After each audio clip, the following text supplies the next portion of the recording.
अच्छा, तो orientation session सबको स्टार्ट शेयर कर दिया जाएगा जिस जिसको ओरिएंटेशन सेशन नहीं मिला हुआ। हमारे आज की पहली क्लास है, मैंने पहले बताया था 2 क्लासेस हम फ्री करेंगे। एक प्रपोजल्स आए हुए हमें कुछ बच्चों के कि सर क्लासेस फ्राइडे सैटरडे को कर दें, तो वो आपसे हम ग्रुप में शेयर कर लेंगे, ताकि जो भी आप लोगों की ज़्यादा सजेशन होगी तो हम उसके हिसाब से चल लेंगे कि कैसे क्लासेस करनी है। तो बच्चों ये सर्टिफाइड टैक्स एडवाइजर का कोर्स है। मैं वैसे थोड़ा सा ब्रीफ बता देता हूँ, जो ओरिएंटेशन किसी की मिस हुई है या कुछ भी थोड़ा बहुत, वैसे आज स्टार्टिंग है तो आप लोगों को थोड़ा सा ब्रीफ कर दूं इसको कोर्स के रेलेवेंस से। ये सर्टिफाइड टैक्स एडवाइजर हमारे कोर्स का नाम है। मेरा नाम शहरियार खान है और मैं आपका इसमें मतलब मैं आपको पढ़ाऊंगा इस कोर्स को। मैं मतलब 4 से 5 महीने एक कोर्स है। ओवरऑल हम यानी कि जैसे कह लें कि ऑनलाइन क्लासेस होंगी हमारी। आप लोगों के जो भी क्यूरीज होंगी, जो भी कुछ है, आप क्लास में भी पूछ सकते हैं, क्लास के एंड पे भी पूछ सकते हैं। आपके पास व्हाट्सएप ग्रुप है, व्हाट्सएप में भी पूछ सकते हैं, और इवन देन आप उसमें भी कर सकते हैं। जिसे कह लो कि मुझे इंडिपेंडेंटली मैसेज भी कर सकते हैं। जिसको जो भी इजी लगता है वो उस तरीके से चल रहे, ताकि जो भी आप लोगों की क्यूरीज हैं वो हम हल कर दें। बच्चों एक स्क्रीन पे एनोटेट ना करें, विद ड्यू रिस्पेक्ट बच्चों। और क्या कहते हैं, वो थोड़ा सा स्क्रीन वो होती है। अच्छा, तो खैर ये इस तरीके से हम अपने कोर्स को कवर करेंगे इंशाल्लाह। आप लोगों के जितने भी क्वेश्चंस होंगे, सबके क्वेश्चंस के एड्रेस होंगे क्लास में भी, क्लास के बाद भी, व्हाट्सएप ग्रुप पे भी, जहां जहां पॉसिबल होगा कॉल्स करनी पड़ी तो कॉल्स करेंगे आपको। आप लोगों को हम रेगुलरली अपडेट करते रहते हैं। जैसे आई गेस कि वीडियो रिवाइज किसी ने रिटर्न करनी है तो वो हम किसी ने रिटर्न नील की फाइल करनी है वो हमने ग्रुप में बता दी। तो जिस जिसने जो भी करना है तो हम वो सारा सारा बताते रहते हैं। तो हम इसी तरह आप लोग की, जिसे कह लो कि हेल्प के लिए बैठे हैं बच्चों। जिसको जो भी इशू आएगा तो हम वो क्या कहते हैं जरूर आप सबको बताएंगे। तो ऑफिशियली अब जिस तरह स्टार्ट करते हैं बच्चों ये स्क्रीन पे जो एनोटेट कर रहा है ना बच्चों, विद ड्यू रिस्पेक्ट अपनी स्क्रीन का ख्याल रखें। आप स्क्रीन पे एनोटेट कर रहे हैं तो स्क्रीन पे मतलब लाइनें लगा रहे हैं, तो स्क्रीन पे लाइनें ना लगाएं बराए मेहरबानी। तो सबको नजर आती है तो वो फिर स्क्रीन ब्लर होती है थोड़ी सी ना, तो जरा ख्याल करें, स्क्रीन का ख्याल रखें, अपने मोबाइल की स्क्रीन का या लैपटॉप की स्क्रीन का ना, प्लीज। अच्छा, तो अली रजा बच्चे, अली रजा विद ड्यू रिस्पेक्ट बच्चे, एनोटेट ना करो बच्चों। मैं आपको कह रहा हूँ कि ना करें तो ना करें प्लीज, थोड़ा सा ख्याल करें स्क्रीन का बच्चे। अच्छा, स्टार्टिंग फर्दर के हमारा कोर्स है। इसके अंदर हम सबसे पहले मैं आप सबको दिखाता हूँ आज का हमारा जो टॉपिक है वो आयरस है। आयरस को हमने पढ़ना है। आयरस को पढ़ने के लिए बच्चों मैंने स्क्रीन शेयर की हुई है।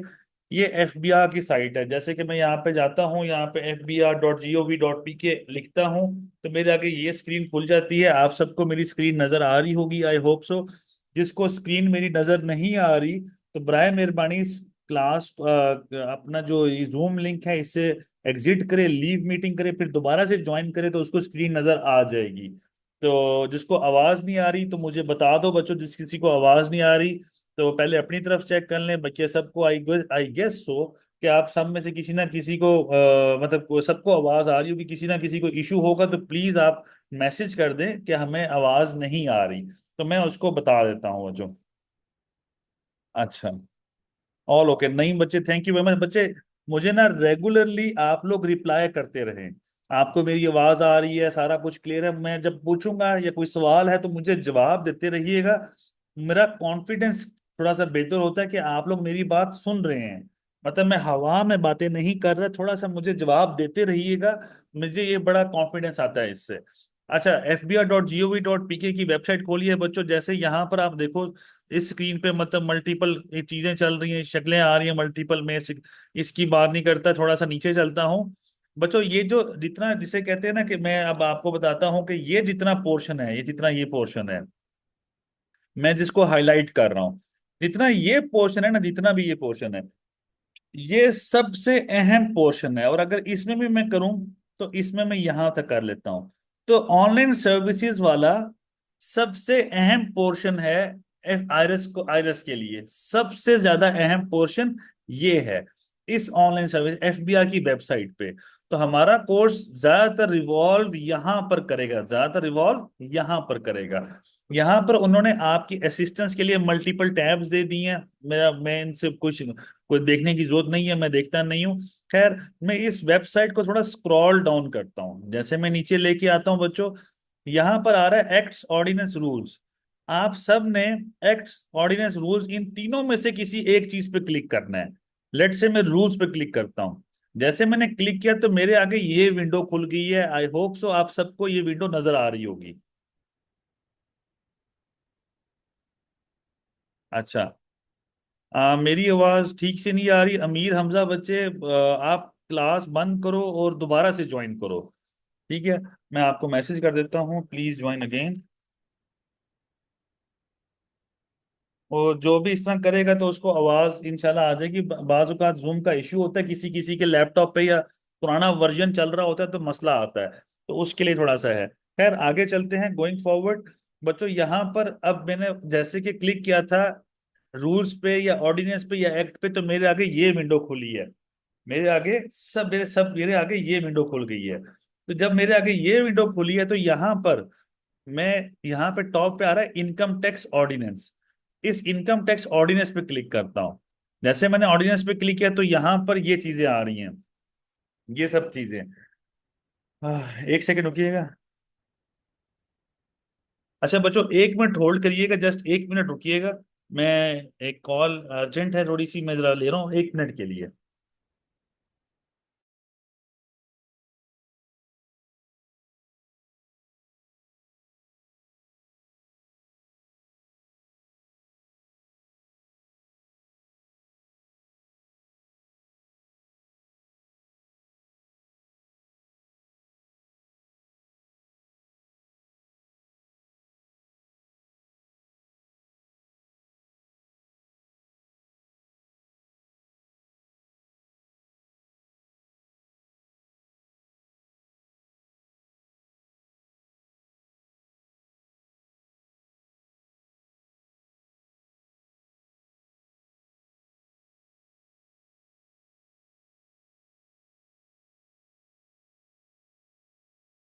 अच्छा, सॉरी बच्चों। अच्छा, स्क्रीन पे एनोटेट ना करिएगा प्लीज। अच्छा, तो आगे चलते हैं बच्चों। यहाँ पर सबसे टॉप पे आ रहा है income tax ordinance amended up to 30/6/2024। मैं इस पे क्लिक करता हूँ। जब मैंने इस पे क्लिक किया तो मेरे आगे ये ऑर्डिनेंस डाउनलोड हो गया, ये ऑर्डिनेंस खुल गया मेरे आगे। मेरा पूरे का पूरा कोर्स इनकम टैक्स से रेलेवेंट जो होता है वो इसी ऑर्डिनेंस के इर्द गिर्द रिवॉल्व करेगा। याद रखिए बच्चों, आप सब बच्चों ने, मैं एक दफा दोबारा करके दिखाता हूं बच्चों, जरा स्क्रीन पे मैं जरा नजर रखिएगा। मैं वेबसाइट पे गया, यहाँ स्क्रॉल डाउन किया, यहाँ पर एक्स पे क्लिक कर देता हूँ, लेट से पेज वही खुलना है। फिर आगे यहाँ पर आ रहा है इनकम टैक्स ऑर्डिनेंस 2001, इस पे क्लिक करता हूँ। जैसे मैंने क्लिक किया तो मेरे आगे ये विंडो खुली। इस पे टॉप पे आ रहा है income tax ordinance 2001 amended up to 30/6/2024। इस पे क्लिक करता हूँ। तो क्लिक किया तो मेरे आगे ये विंडो खुल गई। तो आप सब बच्चों ने ये ऑर्डिनेंस याद रखिएगा, विद ड्यू रिस्पेक्ट बच्चों, ये ऑर्डिनेंस आप सब ने अपने पास हर वक्त रखना है। मोबाइल हो, लैपटॉप हो, कंप्यूटर हो, आपके लैपटॉप कंप्यूटर मोबाइल में ये होना चाहिए। इसी से आपको सारी चीजें समझ आनी है। मैं पूरा कोर्स तकरीबन पढ़ाऊंगा तो अगर इनकम टैक्स का पोर्शन तो यहीं से पढ़ाऊंगा। किसी ने अगर पूछना है कि सर सोर्सेज ऑफ बुक्स कौन सी है या कोई हमने कानून कहाँ से पढ़ने, तो बच्चों ये कानून आप सबके सामने आ रहे हैं। ये कानून आ रहे हैं तो आप सब ने इसी इसी से आपने लेके चलना है। जैसे ये रूल्स आ गए, कस्टम्स एक्ट आ गया, सेल्स टैक्स एक्ट आ गया, फेडरल से, तो ये सारे कानून का सोर्स है। यहाँ पर तमाम कवानीन, फिस्कल कवानीन यहाँ पर मौजूद है। तो मैं यहीं से आप सबके सामने बारी बारी डाउनलोड करूंगा, बारी बारी आप सबको यहीं से दिखाऊंगा। तो आप सबके जहन में ये बात होनी चाहिए। खैर, मूविंग फॉरवर्ड। अच्छा,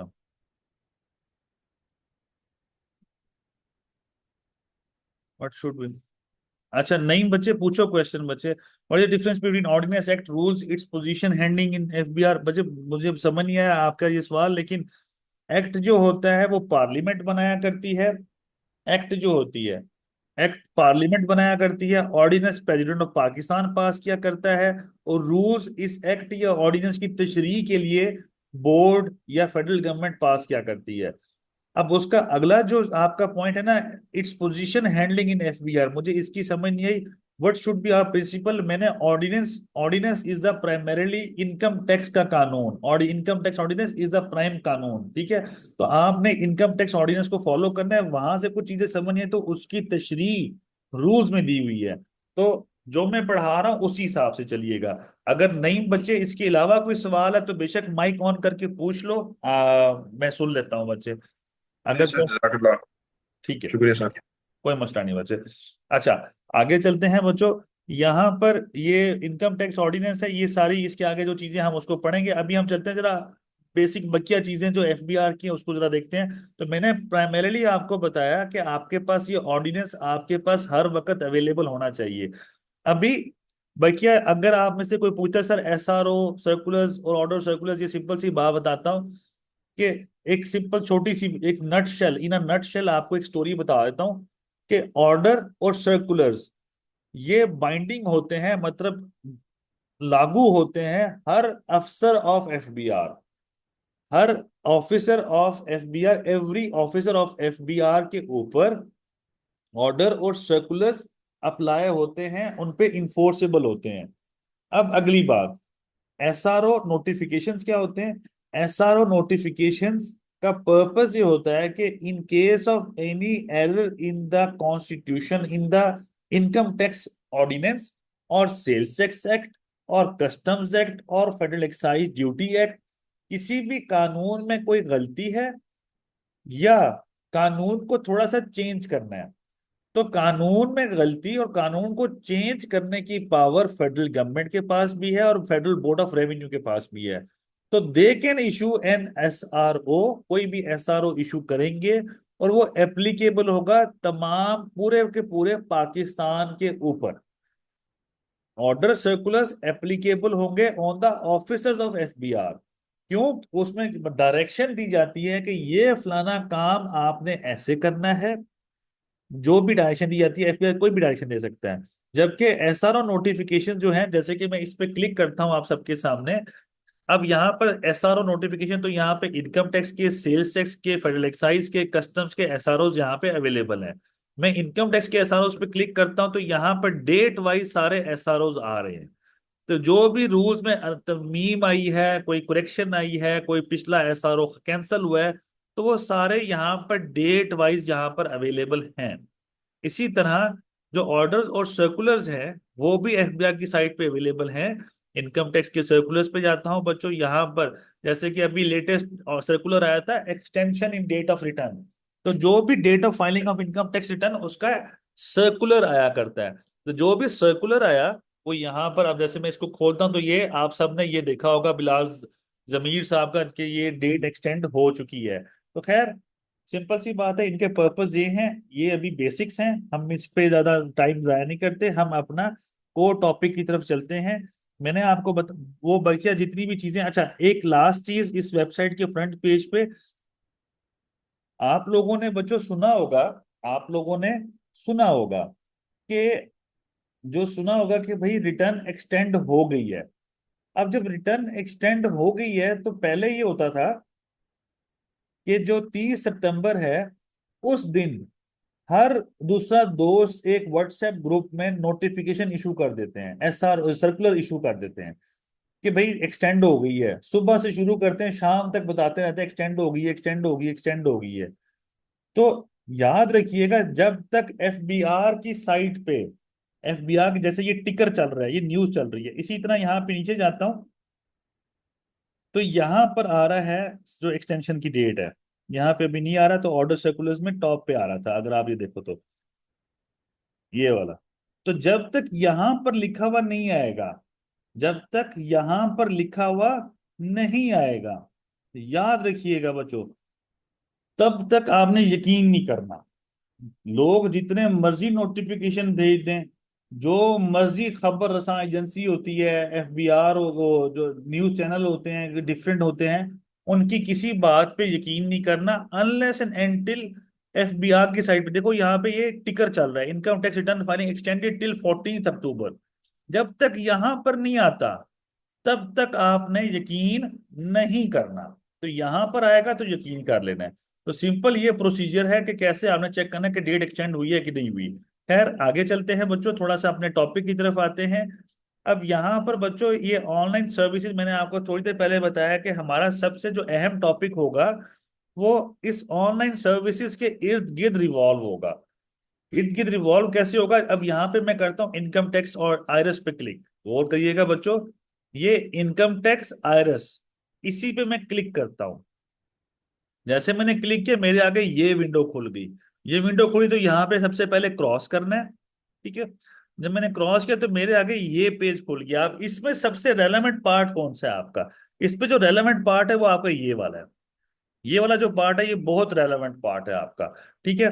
तो अब इस रेलेवेंट पार्ट में तीन चीजें बहुत अहम आ रही है, एक न्यू रजिस्ट्रेशन, एक ई इनरोलमेंट, एक फॉरगॉट पासवर्ड। सबसे पहले यहाँ पे स्टोरी ये बिल्ड करते हैं कि हमारे पास एक क्लाइंट आया। एक क्लाइंट आया, वो कहता है कि मैंने एफबीआर में रजिस्टर होना है, मैंने रिटर्न फाइल करनी है। लेट से जो भी आपके पास क्लाइंट आता है, अभी तो खैर डेट खत्म होने वाली है तकरीबन, आप सबके सामने पता है। तो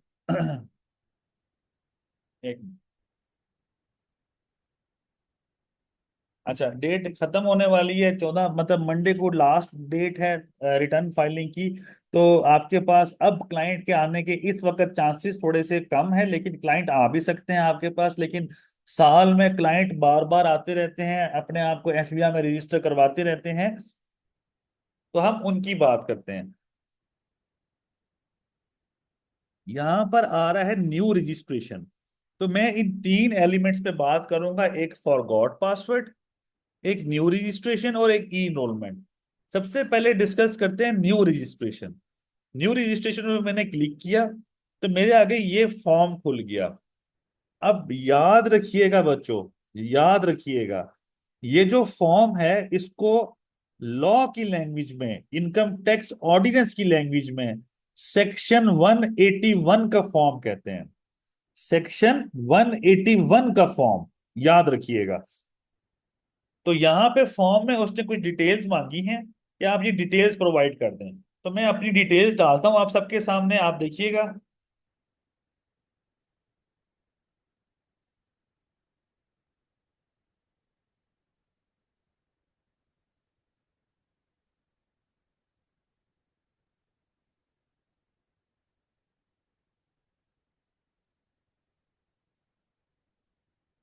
अच्छा नहीं बच्चे, मैं आपके सवाल का जवाब देता हूँ थोड़ी देर में।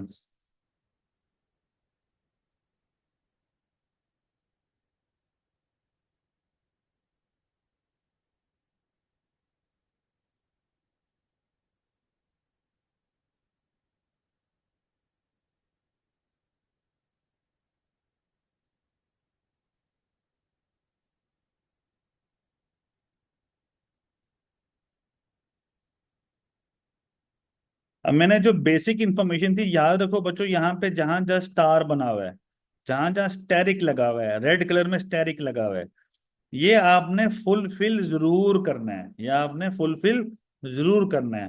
तो जहां जहां स्टैटिक लगा हुआ था वो मैंने इन्फॉर्मेशन डाल दी यहाँ पे।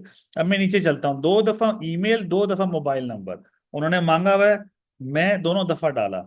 आगे चलते हैं, यहाँ पे एड्रेस इंफॉर्मेशन, यहाँ पे आ रहा है टाइप, मैं डाल दूँ रेजिडेंशियल प्रॉपर्टी फॉर्म, हाउस डाल देता हूँ यहाँ पे, जिसका जो भी हो वो उस हिसाब से डाल दे।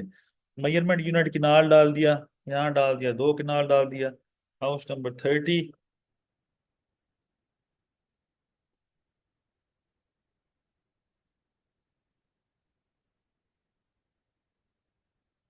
अब ये बेसिक इंफॉर्मेशन है, जो आईडी कार्ड पे मौजूदा पता है आप वो भी डाल सकते हैं, आईडी कार्ड पे जो परमानेंट एड्रेस है वो भी डाल सकते हैं। मेरा मशवरा है आप सबको, आपने एड्रेस वो डालना है जहां पर आप इस वक्त रह रहे हैं। जहां पर इस वक्त आप अपना किराए का घर है उसमें रह रहे हैं तो वो डाल दो। हॉस्टल नहीं डालना, याद रखो, हॉस्टल नहीं डालना। किराए का घर है वो डाल दो, फ्लैट में रह रहे हो वो डाल दो, आप अपना जाती घर है या वालिद साहब का घर है वो डाल दो। और बेशक वो आईडी कार्ड पे मेंशन ना हो। तो एक अहम बात यहाँ पे ये बच्चों, कि ये जो एड्रेस डाला है इसका मकसद क्या है, द क्वेश्चन इज, इसका पर्पस क्या है। इस एड्रेस का एक ही पर्पज है, और वो ये है कि कल को अगर एफबीआर ने कोई चीज कम्युनिकेट करनी है, कल को अगर एफबीआर ने कोई भी चीज, जैसे कह लो कि कोई भी चीज कम्युनिकेट करनी है, एफबीआर ने कुछ भी बताना है, तो आपको आपके एड्रेस के ऊपर लेटर आएगा, इस ईमेल पे और इस मोबाइल नंबर पे मैसेज आएगा और ईमेल आएगी। तो इस एड्रेस को गलत नहीं लिखना, इस एड्रेस को गलत नहीं लिखना। कोशिश करें कि आप जो सही हो वो लिखें। क्लाइंट आता है तो वो कहता है मैंने गलत एड्रेस ही देना है, जानबूझ के देते हैं कुछ लोग गलत एड्रेस। वो गलती ये करते हैं कि वो जानबूझ के गलत एड्रेस दे रहे होते हैं। आपने उनको समझाना है कि कल को आपके खिलाफ कोई ऑर्डर पास होता है, कोई भी ऑर्डर, और वो ऑर्डर जब आपके अगेंस्ट पास होता है तो क्या होगा। ऑर्डर अगेंस्ट पास हुआ, आपके घर लेटर आए, आपकी ईमेल और मोबाइल नंबर पे मैसेज आए, ना मोबाइल नंबर आपके पास है, ना ईमेल की एक्सेस है आपके पास, ना ही ये एड्रेस है आपके पास। एफबीआर आएगा, आपके बैंक अकाउंट के अंदर से एफबीआर को पता होगा कि आपका बैंक अकाउंट किस किस आपका किस किस बैंक में आपके अकाउंट्स हैं, वहां से पैसे निकालेगा और आपको अल्लाह हाफिज करके टाटा बाय बाय करके चला जाएगा। जब वो ऐसा करेगा तो फिर आप लोगों की चीखें निकलेंगी। तो कहने का मतलब ये है कि एड्रेस हमेशा प्रॉपर डालिएगा। आगे चलते हैं बच्चों, यहां पर आ रहा है सिटी। इस सिटी के अंदर, यहां पे लेट से मैं आपको दिखाता हूं कराची। मैंने कराची डाला तो कराची के मल्टीपल टाउन्स आ गए, मल्टीपल टाउन्स। तो कौन सा डालना है, क्वेश्चन है कौन सा डालना है। तो बच्चों अगर कोई यहाँ पे टाउन लिखा हुआ है तो डाल दो, नहीं लिखा हुआ तो यहाँ पर आ रहा हुआ Karachi west south central east, इसमें से जो सा भी आपका शहर है वो डाल दो। अगर आपका शहर है लाहौर, लेट से, तो लाहौर लिखा तो यहां पर आ गया छोटा लाहौर जो भी वगैरह वगैरह, यहां पर एंड पर आ रहा होगा लाहौर। तो मैं लाहौर आखिरी बार, अगर यहाँ पे कोई टाउन में, आप किसी टाउन में रहते हैं तो डाल दें, नहीं रहते इस टाउन इधर जो टाउन्स हैं तो डायरेक्ट लाहौर डाल दें, कोई मसला ही नहीं। अगर आप रहते हैं फैसलाबाद में तो जो फैसलाबाद के टाउन्स हैं इधर कहीं हैं तो ठीक है, नहीं तो फैसलाबाद डाल दें। आप रहते हैं पिशावर में, तो उसका आएगा ही एक पिशावर का, पिशावर सिंपल है। इसी तरह इस्लामाबाद है, दिखाता हूँ बच्चों को। तो जो भी आप रूरल डाल दें, शहरी इलाका डाल दें या डायरेक्ट इस्लामाबाद डाल दें, मसला कोई नहीं है, इसके अंदर कोई मसला ही नहीं है। अब यहां पर लास्ट पार्ट, कैपेसिटी, यहां पर आप एज ए ओनर डाल दें। आप इस घर के जो एड्रेस दिया है ये वाला सारे का सारा, आप इस एड्रेस के मालिक हैं, तो यहां पर आप ओनर डालें और यहां पे कर दें 100%। अगर आप मालिक नहीं हैं, आपके वालिद साहब का घर है, इसको ओनर डाल के 1% कर दें। अगर आप किराए पे रह रहे हैं तो यहाँ पे आ रहा है बेनामी लेसी टेनेंट फ्रेंचाइजी, मतलब इस ऑप्शन को क्लिक करें और आप उसको 100% कर दें कि आप ही इस घर के में किराएदार हैं। अगर इस घर के अंदर दो पार्टीज, ऊपर नीचे दो पोर्शन है, तो इसको 50 कर दें। कम से कम 1, मैक्सिमम 100, ये आप ऑप्शन कर सकते हैं। तो आप ये करके यहाँ पे आप आए 3RJH, ठीक है। इसको आगे सबमिट करेंगे, जैसे सबमिट करेंगे मेरा एरर शो कर देगा क्योंकि मैं ऑलरेडी रजिस्टर्ड हूँ यहाँ पे। जिसका एरर शो नहीं करेगा क्योंकि मैं ऑलरेडी रजिस्टर्ड हूँ, इसीलिए मुझे ये बार बार एरर, मुझे एरर देता रहेगा। तो अगर एरर नहीं आया, अगर एरर नहीं आया तो यहाँ पर क्या खुलेगा, एक इस जगह पे, जो मेरे माउस को फॉलो करिएगा, एक यहाँ पर आएगा एसएमएस कोड। इस मोबाइल नंबर पे एक एसएमएस गया एफबीआर का, और इस ईमेल एड्रेस पे एक मेल आई है एफबीआर की, वहां पर मेल पर भी और मोबाइल नंबर पे कोड्स आते हैं, कोड्स। वो कोड्स आपने एंटर करोगे, सबमिट करोगे, तो आपको एक और ईमेल आएगी और एक और मैसेज आएगा। याद रखिएगा, जो पहली दफा ईमेल पर और मोबाइल नंबर पर कोड्स आते हैं दोनों मुख्तलिफ होते हैं, लेकिन जब आप कोड्स डालने के बाद अगेन सबमिट करते हो तो आपको मोबाइल नंबर पर और ईमेल पर दोबारा ईमेल और मैसेज आता है। वो दोनों के दोनों कोड्स जो भी है वो आपका लॉगिन पासवर्ड होता है, वो सेम हुआ करता है। तो ये इस तरह होता है। अच्छा।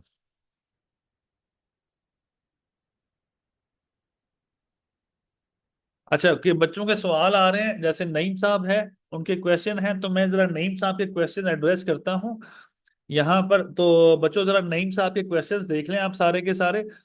Sir, currently non resident of Pakistan client approach, but how to we register instant of Pakistan cell number. बच्चे याद रखो, नहीं बच्चे, कभी भी जो पाकिस्तान में नहीं है और उसका नंबर पाकिस्तान का नहीं है, अगर वो पाकिस्तान के अंदर है भी सही, वो क्या कहते हैं, उसके पास पाकिस्तान का मोबाइल नंबर भी है, मतलब जो भी पाकिस्तान यूफोन टेलीनॉर वारिद वगैरह जो भी है उसके पास, तो जब तक उसके ऊपर कोड नहीं जाएगा तब तक वो रजिस्टर नहीं होगा ऑनलाइन, नहीं हो सकता। मोबाइल की एक्सेस इनिशियली बहुत इंपॉर्टेंट है। तो पहले सवाल का जवाब ये है। दूसरा सवाल, in village we have no house number please brief. अगर आपका विलेज में कोई हाउस नंबर नहीं है तो आप जस्ट वहां पे लिख दो पीओ खास, पोस्ट ऑफिस जो भी आपका बनता है, जस्ट एड्रेस डालना है, जो भी एड्रेस डालो आप पहली लाइन पे डाल दो पीओ, दूसरे में लिख दो खास, और तीसरे में गांव का नाम और जिले का नाम डाल दो। तो कोई मसला नहीं होता नईम साहब इसके अंदर। अच्छा, SMS code doesn't receive at least 5 to 6 attempt. बच्चे मोबाइल नंबर चेंज कर लो, मे भी इस तरह हो। अगर यहां पर भी मैं आपको समझाता हूं कि अगर मोबाइल पे कोड ना आ रहा हो, ये बात नहीं बच्चे, गौर से सुनो, सारे के सारे बच्चे गौर से सुनो। अगर मोबाइल पर कोड नहीं आता, अगर मोबाइल पर कोड नहीं आता, तो याद रखिए, याद रखिएगा कि आपने MSG, ये मैं लिख रहा हूं, MSG, आप ये जो वर्ड्स हैं तीन, मैसेज यानी कि आपने ये टाइप करना है। न्यू मैसेज में जाके, न्यू मैसेज में जाके टाइप करें, टाइप करें और सेंड कर दें 9966 पे। MSG लिख के 9966 पे सेंड करें, उसी टाइम कोड आ जाता है। अगर फिर भी ना आ रहा हो तो मोबाइल नंबर चेंज करें। अच्छा, इसका आगे, how to change existing address and nominated RTO। Existing address change हो सकता है इजीली, लेकिन वो कैसे होगा, जरा आज की नहीं तो कल की क्लास में आ जाएगा। और दूसरी बात, आपने अपना टैक्स ऑफिस चेंज करना है। तो टैक्स ऑफिस चेंज करने का तरीका इंशाल्लाह फिर किसी दिन बताऊंगा, थोड़ा सा लंबा तरीका है। उसे कहते हैं जुरिस्डिक्शन चेंज करना। आप कराची में रहते थे, अब आप इस्लामाबाद में हैं, तो आप इस्लामाबाद में रह रहे हैं, तो अब आप कहते हैं मेरा टैक्स ऑफिस कराची का था पहले, तो अब इस्लामाबाद में शिफ्ट हो जाए। तो क्या वो शिफ्ट हो सकता है एड्रेस चेंज करने से? तो जवाब है नहीं, जुरिस्डिक्शन चेंज करवानी पड़ती है, और जुरिस्डिक्शन थोड़ा सा लंबा काम है। तो वो इंशाल्लाह किसी और दिन डिस्कस करूंगा, अभी नॉट नेसेसरी नाउ, क्योंकि उसके लिए आपको NOCs लेने पड़ते हैं मल्टीपल। खैर आगे चलते हैं। नवीस साहब का क्वेश्चन है, अस्सलाम वालेकुम सर, अगर किसी का एड्रेस या कोई और इंफॉर्मेशन बाद में चेंज, तो फिर इस फॉर्म पर अपडेट होगा या किसी और जगह? नईम शहजाद साहब थोड़ा सा सब्र करें, कल की क्लास जो होगी इंशाल्लाह, उसमें मैंने मोबाइल नंबर जो ऑलरेडी डाला, जो मोबाइल नंबर ये डाला हुआ है, जो ईमेल डाला हुआ है, और जो एड्रेस डाला हुआ है, ये तीनों चेंज करने का तरीका बताऊंगा। तो बेफिक्र रहें, जो इंफॉर्मेशन डालेंगे सारी चेंजेबल है, मां सिवाय नामों के। नाम आप FBR जाके ही चेंज करवा सकते हैं, अदर देन दिस बकिया सब इंफॉर्मेशन चेंज हो सकती है। अच्छा, ओके, चलो थैंक यू बच्चों। अच्छा, मैंने सबमिट किया, पहली दफा सबमिट किया, दो कोड्स आए, मोबाइल पर भी और ईमेल पर भी। मोबाइल पर भी और ईमेल पर भी पहले जब कोड आए, दोनों के दोनों, पहले जब दोनों के दोनों मुख्तलिफ होंगे, फिर जो सेकंड टाइम जो कोड आया, कोड नहीं आएगा, वो लॉगिन, पासवर्ड और पिन कोड आता है। तो login, password, pin code email पर भी और मोबाइल पर भी सेम आता है। वो जो कोड आता है दैट इज, वो आपने अपने पास रखना है, किसी को शेयर नहीं करना। जिसको शेयर करना है कंसल्टेंट को शेयर करिएगा, नहीं तो लोग बड़ा मिसयूज करते हैं उसका। तो खैर आगे चलते हैं बच्चों। जी खावर राजा साहब, पासवर्ड भी चेंज हो सकता है, बेफिक्र रहें, सारे सब कुछ चेंज हो जाता है। ठीक है। अच्छा, अब ये था, यहां से जाऊंगा मैं, रजिस्टर हो गया, इट मींस कि मेरे पास कोई भी मैसेज आता है वो ये कहता है कि you are registered in SBR, please log in to IRIS account. तो अब मेरे पास लॉगिन आ गया, पासवर्ड आ गया, पिन आ गया। लेट से मैं अपना डालता हूं, जैसे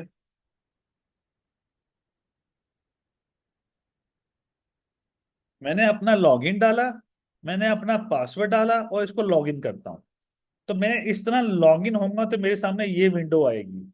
अभी चूंकि मैंने फॉरगॉट पासवर्ड और ई इनरोलमेंट का नहीं समझाया, तो वो समझाता हूं। तो ये वैसे आपको जस्ट बताने के लिए कि this is the front screen of my IRIS portal. ये मेरे आगे लॉगिन होके मेरे आगे ऐसी शक्ल नजर आएगी। ये क्या है, थोड़ी देर बाद डिस्कस करते हैं। अच्छा, बिफोर गोइंग फर्दर, अभी दो बातें रहती हैं, फॉरगॉट पासवर्ड और ई इनरोलमेंट। याद रखिए, न्यू रजिस्ट्रेशन की समझ आ गई है तो फॉरगॉट पासवर्ड और ई इनरोलमेंट में कोई मसला ही नहीं है, कोई मसला ही नहीं है। तो सबसे पहले करते हैं forgot password. Due to some reason, due to some reason मेरे पास पासवर्ड गुम हो गया, मुझे पासवर्ड याद नहीं है एफबीआर का।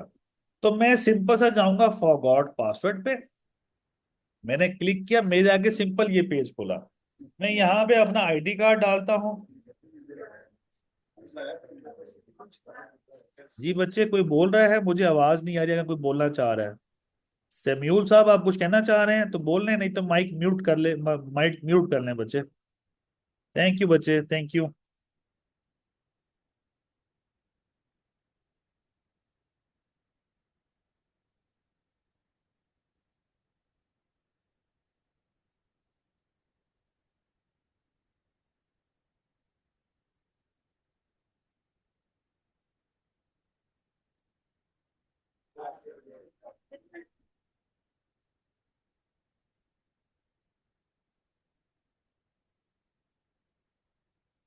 अच्छा, जो भी था मैंने इंफॉर्मेशन डाली, यहाँ पे करूंगा सबमिट। मेरा जो भी मोबाइल नंबर था, ईमेल था, मैंने वो डाला और मैंने इंफॉर्मेशन डाली और मैं करता हूँ सबमिट। जब मैंने सबमिट किया तो सेम ऐसे ही एसएमएस पे कोड आया और ईमेल पर भी कोड आया। जो कोड्स भी आए वो यहां पर मैं एंटर करूंगा, वेरीफाई करूंगा। जैसे मैं वेरीफाई करता हूं तो मुझे कहता है कि न्यू पासवर्ड दें। ठीक है। अब जैसे कि मेरे मोबाइल पर आ चुका है ईमेल, पासवर्ड आ चुका है, मेरी ईमेल पे भी आ चुका है 698213। मैं यहाँ पे चेक करता हूँ। सिक्स, तो मैं आपको दिखाता हूँ, एक मिनट दीजिएगा।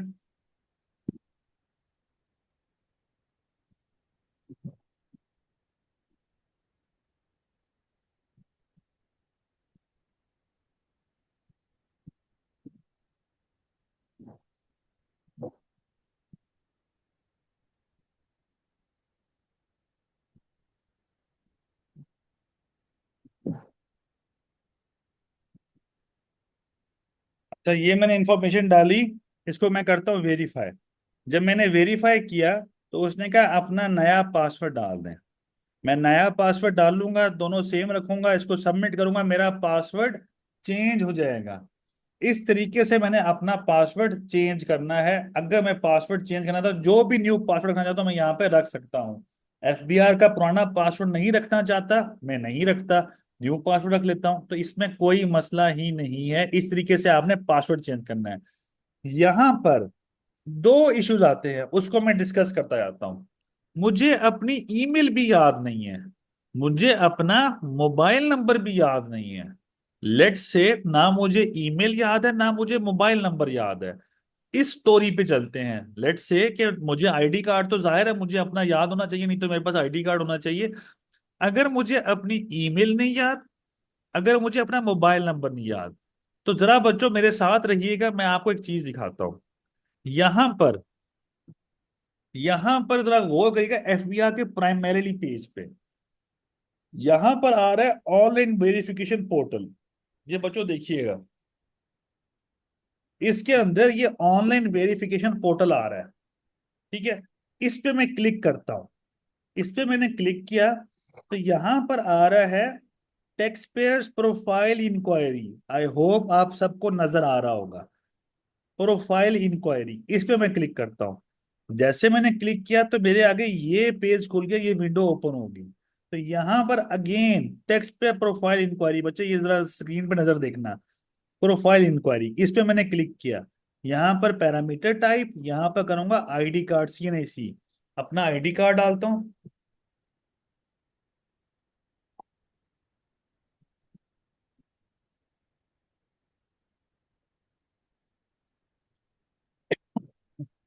मैंने अपना आईडी कार्ड डाला, कैप्चा डाला, इसे करता हूँ वेरीफाई।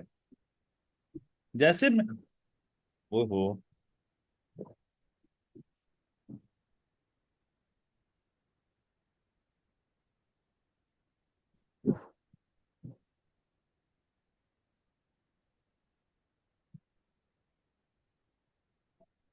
अब जैसे मैंने अपनी इंफॉर्मेशन डाली तो मेरे आगे ये, उसने मेरी इंफॉर्मेशन दे दी।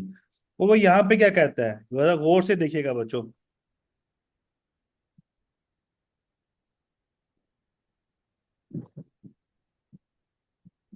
इसको मैं जरा खोल लेता हूँ।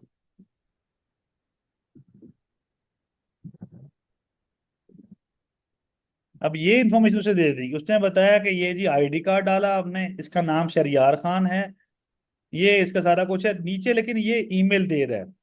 ये ईमेल दे रहा है और क्या बता रहा है, SHA****ARK***29@gmail.com।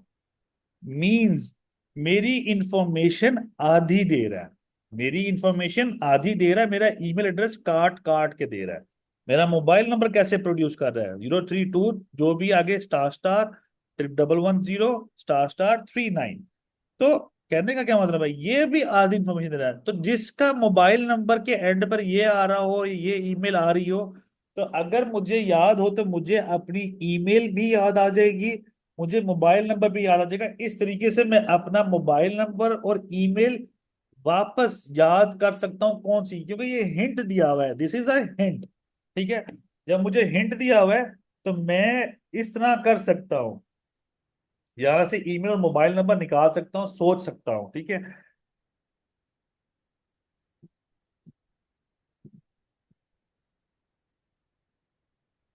अच्छा, अब लेट से कि ये जो मोबाइल नंबर और ईमेल है अभी भी मुझे याद नहीं आ रहा, या ना मेरे पास ये ईमेल है, ना मेरे पास ये मोबाइल नंबर है। लेट से ना मेरे पास ईमेल है, ना मेरे पास मोबाइल नंबर है।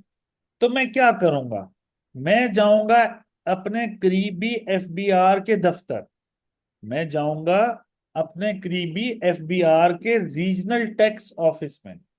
जब मैं वहां पर जाऊंगा, उनको सारी बातें बताऊंगा कि ये मोबाइल नंबर और ये ईमेल मेरे पास एक्सेस नहीं है, बराए मेहरबानी मेरा नया ईमेल और नया मोबाइल नंबर डाल दें।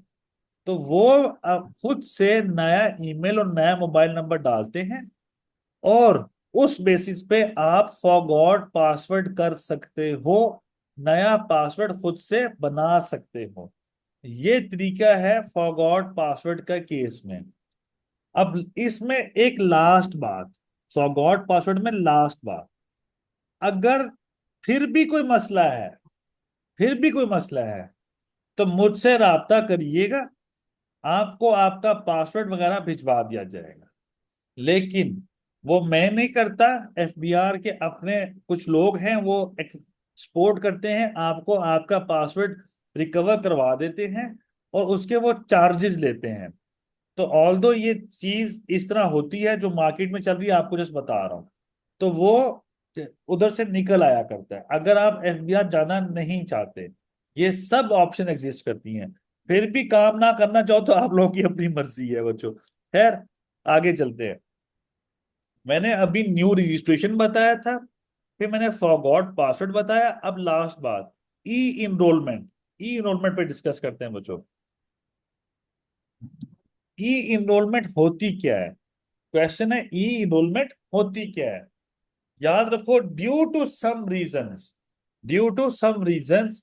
अब रीजंस कौन कौन सी, एफबीआर का डेटा हैक हो गया, एफबीआर पे साइबर अटैक आया, वो मैसेजेस आ गए बच्चों, सॉरी मैंने मैसेजेस देखे नहीं, मैं अभी देख लेता हूँ। So when some client comes in and said and does not remember Gmail ID mobile because of lots of people outside of court are doing FBI work and not enter accurate thing, these create hurdles। तो बच्चे नहीं, बच्चे मैंने आपको इस बात का जवाब दे दिया है, आई गेस आप समझ चुके होंगे। Then should be continued and the question may be taken and last, बिल्कुल ठीक बच्चे। आरटीओ एलआरओ बच्चे, RTO regional tax office, rates too high in the market जी बच्चे है। खावर राजा बच्चे, चार्जेस कितने हैं पासवर्ड रिकवरी के बच्चे, regional tax office to tax office vary करता है, मुझे नहीं पता। आपको मुझे बताएंगे तो मैं आपको एक बंदे का नंबर शेयर कर दूंगा, वो आपकी हेल्प कर देंगे। ग्रुप में आना बताओ, आना, अच्छा अच्छा अच्छा, नईम साहब बैठे हैं। तो रजिस्ट्रेशन के बाद एनटीएन नंबर इशू हो जाता है बच्चे। Registration is actually your NTN number. तमाम इंडिविजुअल्स, तमाम के तमाम इंडिविजुअल्स का जो एनटीएन है, एनटीएन वो उसका आईडी कार्ड नंबर होता है। याद रखिएगा, तमाम के तमाम इंडिविजुअल्स का एनटीएन जो है उसका आईडी कार्ड नंबर होता है। नहीं बच्चे, थोड़ा सा रुक जाओ, क्लास के बेशक बात कर लेना या एंड में क्वेश्चंस कर लेना, ताकि आगे थोड़ा टॉपिक पे कर चलते हैं। अच्छा, ई इनरोलमेंट, ई इनरोलमेंट क्या होती है? ई इनरोलमेंट क्या है बच्चों, इसके बारे में डिस्कस करते हैं। मैंने बताया कि लेट से एफबीआर की वेबसाइट पे साइबर अटैक हुआ, एफबीआर की वेबसाइट पे साइबर अटैक हो गया। अगली बात, एफबीआर का डेटा हैक हो गया। उससे अगली बात, एफबीआर का नया सॉफ्टवेयर आ गया, जैसे पहले आयरिस था, उससे पहले ई डॉट एफबीआर था, अब आयरिस 2.0 आ गया। और चौथी बात, एफबीआर ने आपको खुद से कंपल्सरी रजिस्टर कर दिया, एफबीआर ने खुद से आपको कंपल्सरी रजिस्टर कर दिया। इन सब कंडीशंस के अंदर, इन सब की सब कंडीशंस के अंदर आपको आपका ईमेल, जैसे कि अभी मैं आपको दिखा रहा था बच्चों, इधर गया, ये जो ईमेल है, जैसे आप सब देख सकते हो, ये ईमेल, और इसी तरह ये आपका मोबाइल नंबर, ये जो मोबाइल नंबर आ रहा है, ये एफबीआर की साइट से गायब हो जाता है। ईमेल और मोबाइल नंबर, दोनों में से कोई एक चीज या दोनों के दोनों एफबीआई की साइट से गायब हो जाते हैं। जब इस तरह की कंडीशन हो तो फिर ई इनरोलमेंट करनी पड़ती है। एफबीआर को अपना ईमेल और मोबाइल नंबर दोबारा बताना पड़ता है। तो ई इनरोलमेंट पे जाएंगे हम, सेम वही का वही तरीका, सेम वही का वही तरीका। आप अपना मोबाइल, अपना आईडी कार्ड नंबर डालेंगे।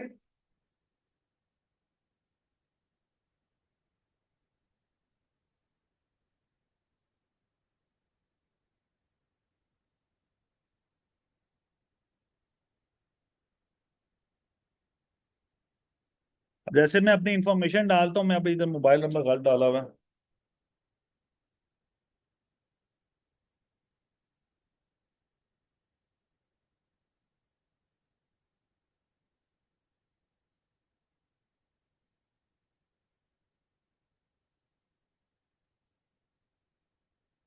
अच्छा, मैंने अपनी इंफॉर्मेशन डाली, जैसे मैंने डाली इसको करता हूँ मैं सबमिट। जैसे मैं सबमिट करूंगा मुझे कह देगा you are already e enrolled, मुझे ये बता देगा you are already e enrolled. ठीक है, अगर किसी का नहीं हुआ तो यहां पर वो कहेगा ईमेल पर का कोड बताओ और मोबाइल का कोड बताओ। जब मैं दोनों कोड बताऊंगा तो मुझे मेरे मोबाइल नंबर पर और ईमेल पर लॉगिन पासवर्ड आ जाएंगे, मुझे मेरे मोबाइल नंबर पर लॉगिन पासवर्ड आ जाएंगे। तो ईमेल और मोबाइल नंबर डालो अपना नया, डालोगे तो आपका वो हो जाएगा। अब ये तब होता है, मैं अगेन रिपीट करता हूं, एफबीआर का डेटा हैक हो गया, साइबर सिक्योरिटी अटैक हुआ, सॉफ्टवेयर चेंज हुआ एफबीआर का, या फिर आपको एफबीआर ने खुद से रजिस्टर कर दिया कंपल्सरी, तो इन कंडीशंस में आपको ई इनरोलमेंट करनी पड़ती है। खैर, ये था बेसिक्स चीजें जो आईरिस को स्टार्ट करने के लिए आपके इल्म में होना बहुत जरूरी थी। तो आप चलते हैं जरा कुछ बेसिक चीजें और पढ़ लेते हैं।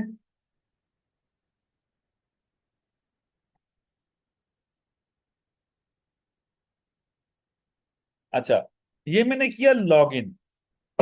मैंने जो मुझे एफबीआर ने बताया था पासवर्ड, या मैंने खुद से बनाया था पासवर्ड, जो भी था, ये मैंने मेरे आगे लॉगिन किया, तो मेरे आगे ये चीज खुल गई। याद रखिएगा बच्चों, मैं ये खोलूं या कंपनियां खोलूं, भाई ये खोलूं या कंपनियां खोलूं, स्क्रीन सेम रहेगी, पेजेस सेम है। कोई इस पेज में कंपनी का और इंडिविजुअल का या पार्टनरशिप का या किसी नॉन प्रॉफिट ऑर्गेनाइजेशन का कोई फर्क कोई भी नहीं है।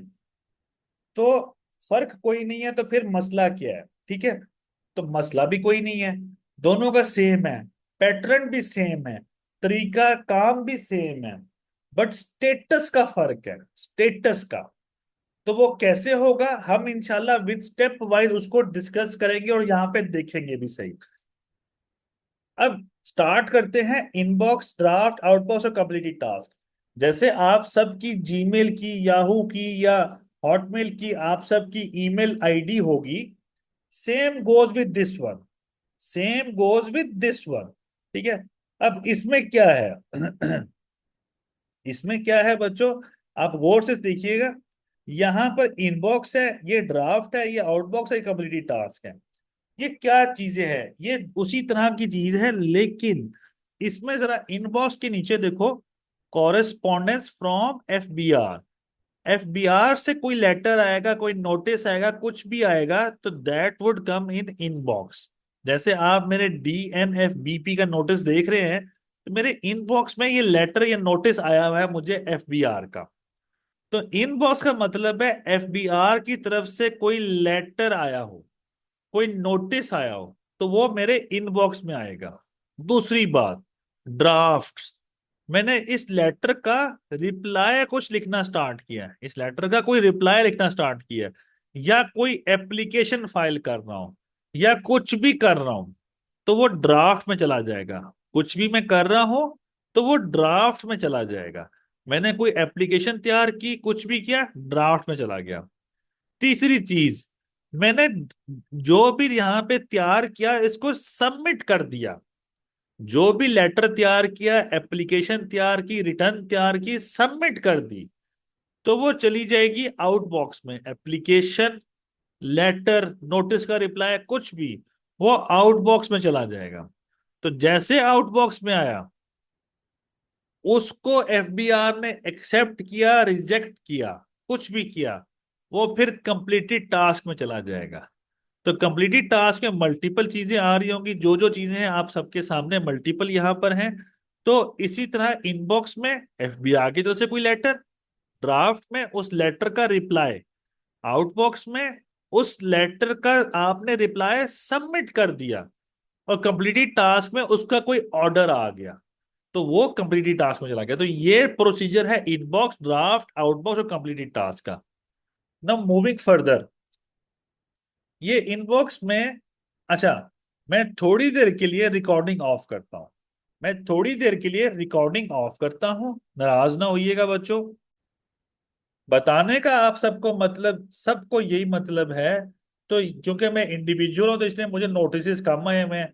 कंपनी है तो नोटिस की भरमार हुई होती है, भरमार हुई होती है, तो उसकी टेंशन ना लें आप लोग। ये सारा हम आहिस्ता आहिस्ता डिस्कस करेंगे। अब रजिस्ट्रेशन में क्या होगा, अब कल का टॉपिक क्या है बच्चों, मैं आपको पहले बता देता हूं। अब जैसे हमने रजिस्ट्रेशन की, तो ईमेल चेंज करना है, कैसे होगा? मोबाइल नंबर चेंज करना है, कैसे होगा? पासवर्ड चेंज करना है, वो तो हमने कर लिया, ठीक है। और इसके अलावा पासवर्ड, अच्छा, अगर पासवर्ड चेंज करना है, तो यहां पर आ रहा है, इस पे जाओ, इस पे चेंज पासवर्ड, तो यहां पर पासवर्ड भी चेंज हो सकता है, चेंज पिन भी हो सकता है, तो याद रखिएगा। जिसने पूछा था पासवर्ड चेंज कैसे करना है, तो उसके लिए यहां से हो सकता है। लेकिन आगे चलते हैं, आपने मोबाइल नंबर भी चेंज कर सकते हैं, ईमेल एड्रेस भी चेंज कर सकते हैं, आप घर का एड्रेस भी चेंज कर सकते हैं, आप अपने बिजनेस को, सोल प्रोप्राइटर के बिजनेस को रजिस्टर कर सकते हैं। तो ये सब चीजें हम कल स्टार्ट करेंगे, और कल इसको एग्जीक्यूट भी खत्म भी कर लेंगे इंशाल्लाह, ज्यादा लंबा नहीं होगा। आज अभी क्योंकि आप सबके क्वेश्चंस बहुत आ रहे हैं, तो आई गेस के लेट्स कि आप लोग मुझसे क्वेश्चन जो है वो पूछ लें। रजिस्ट्रेशन ऑफ द कंपनी, बच्चे registration of the company and पर आएगा टॉपिक। वो कॉर्पोरेट गवर्नेंस का टॉपिक है, वो एंड पर आएगा इंशाल्लाह। अच्छा, कामरान, कामरान कह रहे हैं कि पिन का क्या काम होता है। बच्चे कोई भी लेटर, कोई भी रिटर्न सबमिट नहीं होती विदाउट अ पिन। पिन की दूसरी फॉर्म है डिजिटल सिग्नेचर्स। तो पिन आप चेंज कर लें यहां से, कोई मसला नहीं है। मैंने पिन चेंज करने का किया यहाँ पे, 1 2 3 4 कर देता हूँ। तो मैं इसको करता हूँ, वो एक्सेप्ट हो गया मेरा पिन। तो यहाँ पे नीचे लिखा हुआ आ गया पिन चेंज सक्सेसफुली। सिंपल सी बात। तो पिन मैं यहाँ से चेंज करता हूँ, रिटर्न सबमिट करूंगा तो वो मुझसे पिन मांगता है। तो कोई पिन आप लगा दो, 4 5 6 7 8 7 8 9 जो भी है तो डाल दो, तो वो आपका पिन लग जाया करता है। अच्छा। अच्छा, डीएनएफबीपी मींस बच्चे आपका ये एक इदारा बनाया गया है, एफबीआर के अंदर इसको पावर दी गई है, जो कि basically anti money laundering, Amla और क्रॉस फंक्शनल क्रॉस बाउंड्री जो भी है, counter terrorism, counter feeding terrorism measures को है, तो उसको रोकने के लिए एक इदारा बनाया गया है जो पैसों की तरसील को रोकता है। पैसों की तरसील को रोकता है। उसके लिए आपकी रजिस्ट्रेशन, मतलब गोल्डस्मिथ हो गए, सुनारे हो गए, जो कॉमन है, हुंडी का मैकेनिज्म हो गया, इसी तरह इस तरह के जो जो इदारे हैं, या वकील हो गए, या कंसल्टेंट्स हो गए, या वगैरह वगैरह, तो उनको अपनी रजिस्ट्रेशन डीएनएफबीपी में करवानी पड़ती है, सो दैट कि अगर आपका, आपको हर वक्त आपका स्टेटस उनके सामने हो, एफबीआई के सामने, कि आप कोई खुर्द बुर्द नहीं कर रहे, आप पाकिस्तान में टेररिज्म को फरोग नहीं दे रहे, तो ये उसके लिए इदारा बनाया गया है, तो ये उसका नोटिस है। अच्छा, नवीद शहजाद साहब, बच्चों जिसके अब क्वेश्चंस हैं, let's have a question answer session. आज का टॉपिक खत्म, अभी क्वेश्चन आंसर चल रहे हैं। जिसने क्वेश्चंस करने हैं तो प्लीज खुल के क्वेश्चन करें। ठीक है, तो आज के टॉपिक एंड हो गया यहाँ पे। तो मैं कल आगे चलूंगा, जो कल का टॉपिक बताया। सर, कोई नॉर्मल यूजर है जिनकी कोई इन्फो मिसिंग है, लाइक ईमेल और सेल नंबर, तो क्या फिर भी उसको ई रोल करेंगे, या उसके सिर्फ उसी की करेंगे जिसकी मिसिंग, जिसकी मिसिंग इंफॉर्मेशन हो ना, इंफॉर्मेशन मिसिंग हो, उसकी आप ई इनरोलमेंट करते हैं, वरना नहीं करते आप। कामरान बचे, सर मतलब पासवर्ड पता होना चाहिए, पिन चेंज हो सकता है। जी कामरान, एग्जैक्टली बच्चे, गुड बच्चे। पिन चेंज हो सकता है, पिन याद रखना जरूरी नहीं है। Am I right? बिल्कुल कामरान बच्चे, you are absolutely right. Pin जब मर्जी चेंज करो, कोई मसला नहीं होता। How to confirm that our submitted return have been audited vetted? अगर आपकी रिटर्न सबमिट होगी, ऑडिट हो गई है कि नहीं हुई, तो पहली बात है कि 6 साल का इंतजार करें नईम साहब। 6 साल में आपको नोटिस आएगा। 6 साल के अंदर नोटिस ना आया तो समझो अप्रूव्ड है। लेकिन अगर 6 साल के अंदर कोई नोटिस आ गया, तो फिर नोटिस के साथ आपको चलना पड़ता है। तो 6 साल का वेट करना पड़ता है अगर नोटिस ना आए। अगर नोटिस आता है तो वो मल्टीपल नोटिस होते हैं, उसके हिसाब से चला करते हैं। तो वो इंशाल्लाह क्लास में टॉपिक आएगा, जो प्रोसीडिंग्स, जिस जो हमारा टॉपिक है प्रोसीडिंग्स का, मतलब केसेस का, कि रिटर्न फाइल करने के बाद एफबीआर हमारे साथ क्या क्या करता है। मैं दूसरे आसान अल्फाज में समझाता हूँ। रिटर्न तो आपने फाइल की है ना, रिटर्न तो आप लोग फाइल करोगे, एफबीआर ने तो अभी अप्रूव नहीं की। आप जब रिटर्न फाइल करते हो, आपके गोशवारे जमा हो गए, लेकिन एफबीआर की नजर में वो अभी जीरो पे है, जब तक एफबीआर उसको इंस्पेक्ट नहीं करता। दूसरे अल्फाज में, एफबीआर कहता है कि आपने रिटर्न भर दी, आपका काम हो गया, मैंने अभी चेक नहीं की, अभी आपकी रिटर्न को मैंने चेक करना है। मतलब आपकी रिटर्न हो गई, आपका काम खत्म, अब मेरी बारी है, अब मैं बताऊंगा कि आपके साथ मैंने क्या करना है। एफबीआर इस तरह करता है, तो इस तरह चलना होता है। नईम साहब, आई होप आपके क्वेश्चन क्लियर हो गया होगा। किसी और बच्चे का कोई क्वेश्चन है तो बच्चों प्लीज पूछो। जिसने माइक ऑन करना है माइक ऑन कर ले, जिसने एक जो क्वेश्चन और करूंगा सर। पूछें जी नईम साहब। ये जो कंप्लीट टास्क के अंदर सर दो से तीन ऑप्शन आते हैं। एक आता है सर काइंडली कंप्लीट टास्क को ओपन कर सकते हैं सर। जी जी बच्चे, इसमें ये तीन देखिए। ऑप्शन आते हैं सर। हाँ ये जी। Sir audit assessment sir. हाँ जी। इससे सर क्या मकसद है सर? एक तो डिक्लेरेशन आती है जो हमने जमा करवा दी सर, और ऑडिट असेसमेंट में सर वो सेम वही कॉपी आती है, सिर्फ जिसमें लिखा होता है कि order to make self assessment. हाँ इसमें जी। क्या 100। सर? अच्छा, 120 का ऑर्डर होता है सेक्शन 120 का। आपकी रिटर्न सबमिट हो गई। ये सर रिटर्न सबमिट होने का मतलब है डिक्लेरेशन चली गई। सर दूसरा ऑर्डर आता है 120 का, जो कहता है you have self assessed your return. Self assessment, order of self assessment उसे कहते हैं, कि सर आपने अपने आप को सेल्फ असेस कर दिया। मींस सर आपका काम खत्म। अब इसके बाद एफबीआर अमेंडमेंट ऑफ असेसमेंट का नोटिस करता है, 122 का या 177 का ऑडिट का। जब तक वो नहीं आता तो तब तक 6 साल तक, अगर वो नहीं आया तो तब तक कोई 6 साल गुजर गए तो इसका मतलब रिटर्न डीम्ड एक्सेप्टेड है। ठीक है। लेकिन 6 साल गुजरने के बाद वो आपके केस, 6 साल पुराने केस को खोल नहीं सकते। अगर केस खुला हुआ है तो वो चलता रहेगा। तो ऑर्डर ऑफ सेल्फ असेसमेंट जो होता है, लेट से मैं अपनी रिकॉर्डिंग को ऑफ करता हूं बच्चों, क्योंकि ये रिकॉर्डिंग मैं आप सबको दूंगा